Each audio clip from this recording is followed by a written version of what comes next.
Hi, I'm Constable Mark Cattani with the Thunder Bay Police Service Traffic Unit, and I'm here today to talk about the impaired numbers for the month of February 2020.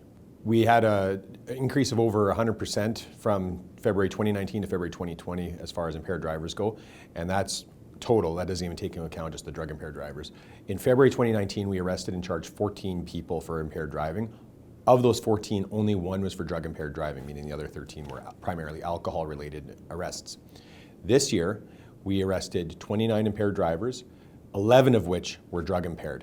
So that's a significantly higher amount. Over a third of all impaired drivers that we caught this month were drug impaired, which to us shows that we're doing a number of things right, and it also raises some flags about what's actually going on in the community.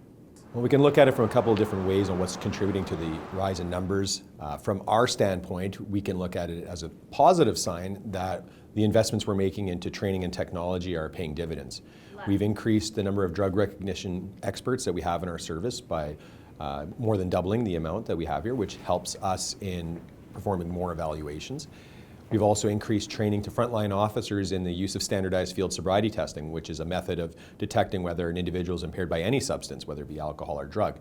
We've also conducted refresher training with officers who previously had it, and we've invested into technologies such as oral fluid swabs that can help detect for the presence of certain drugs in an individual's saliva. So from a law enforcement standpoint, our investment has shown itself in the numbers that we've been able to detect and charge more individuals than ever for those offenses. From a societal standpoint, and this is the negative side of it, it could also be indicative that there is more incidents of drug impaired driving specifically in the community, and that the risks are not necessarily known to the driving community, or they're being ignored altogether.